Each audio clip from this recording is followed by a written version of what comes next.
People of Earth, we have come to upgrade your cosmic consciousness. DNA activation ready. In 3, 2, 1.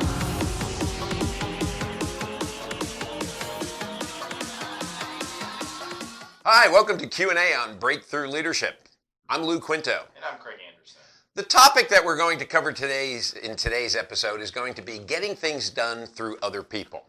And what we'll do is we're going to talk about 3 areas, as usual. The first one is going to be forming the right team. When it comes to getting things done, you have the right people in place. Second thing that we'll talk about is how to delegate to be able to get those things done. And then the last area that we're going to talk about is how to follow up and correct in order to make sure things are getting done properly. So Craig, why don't you talk to us about forming the right team when it comes to getting things done through others? Right. Well, I've mentioned before, I work with a lot of new leaders, and it's really a challenge because you've been a great, companies always look at their best independent contributors and say, we're going to make you a leader. And then they say, go lead. and you might not have that same skill set. But when you do get into that role, you've got to figure out what the right team is. You may inherit a team, you may be building a team for a special project, but you really want to try and find people who complement you, people who have the subject matter that you need, right? People who can compensate for your weaknesses perhaps in certain things. So it's really important as you're thinking about this project or this team you've inherited or the team you're going to build, who do I need on it? Right. What kind of, where do I want to go? Yeah, and I always say apply good critical thinking skills. Is take the project, whatever it may be, the task that needs to be done, you're putting this team together for, and literally write down, so that you can visually see it, write down the individual expertise that you're going to need. Yep. So that this way, what you're doing is when you're selecting people to be on the team, it's not like, throwing a party, the more the merrier. You want to have the right people involved in that team. And so if you can go through and look at the competencies that are going to be needed and the expertise that's going to be needed to accomplish a particular project, it's good to select those people based upon what you actually need. And this is a good place to let interpersonal skills or favoritism, let that take a back seat first. Let's get the right people in the room to be able to accomplish a task. So I always say when it comes to getting things done through other people, you need to make sure you have those right people there. Okay? The second area we're going to talk about is when it comes to getting things done through other people, an important area is how to delegate. And perhaps maybe this is an area that we want to expand a little bit more and do a future episode just on delegating. But talk to me a little bit about how to delegate. Yeah, sure. Well, delegation is you can't do it all yourself. Again, maybe you're used to doing that, but on a big project, you can't possibly do all of it unless you want to work 90, 100 hours a week, right? So you've got to figure out a way to be very clear about, what it is we're trying to do. What's the mission of the team, right? So everybody kind of is on the same page about what we're doing. Be clear in your head about what it is you're asking to be done and what the deliverable is, so that you can, make sure they understand and make sure you have that conversation to say that, all right, you understand what I'm looking for. Okay, great.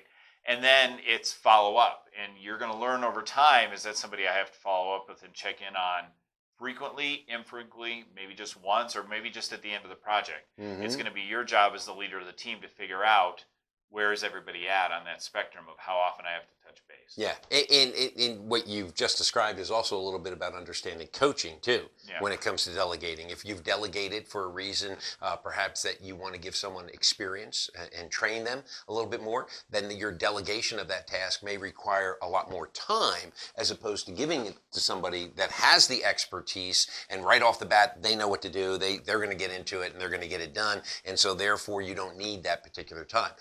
But what you really need to do is when it comes to delegation is you need to, look at those things on your plate that other people can do.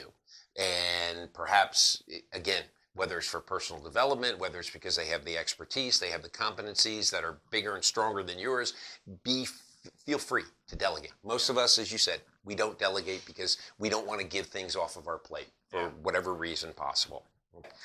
The third area we're going to talk about is how to follow up and how to correct. Okay, when it comes to getting things done through other people, there has to be constant follow-up, particularly if you've delegated things. You need to make sure that milestones have been set. You need to make sure that guidelines, authority has been implemented. And then if things go wrong, again, everything's not static. What you need to do is you need to be able to correct those things before a pinch turns into what I call a crunch, where now a lot more people are involved and you're wasting a lot of time.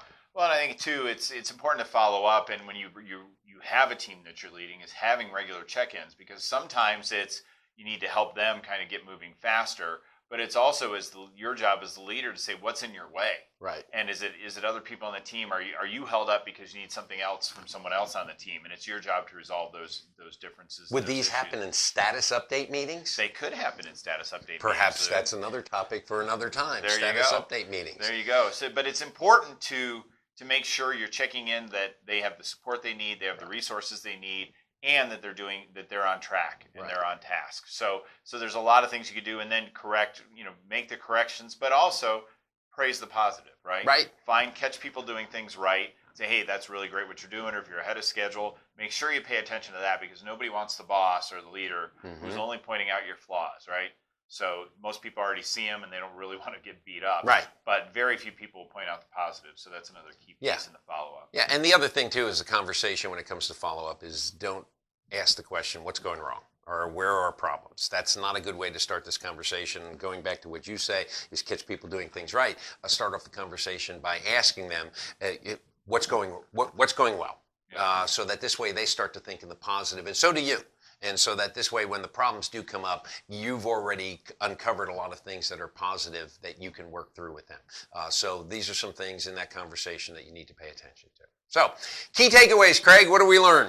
Well, I think the key takeaway is getting things done through others is not something that you're just going to be great at right off the bat. You have to really think it through, and going through some of these steps about, thinking about what delegation means for you, thinking about the follow-up process and the check-in process.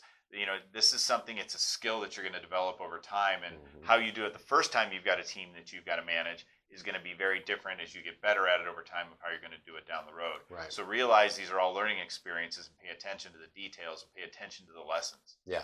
And with getting things done through other people, everyone's got their own specialty. Everyone's got their own niches that they thrive in, and being able to get accomplished things that need to be done. What you need to do is you need to provide those people that have the experience and have the competencies with the tasks that they are most equipped to handle.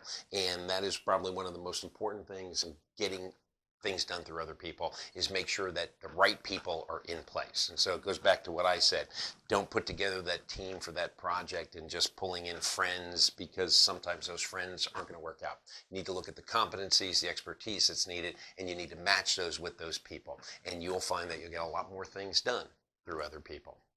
Thank you for joining us on this episode of Q&A on Breakthrough Leadership. If you enjoy the video and our content, please like, subscribe, and share it with your friends, especially the ones who are newer leaders and taking on teams for the first time.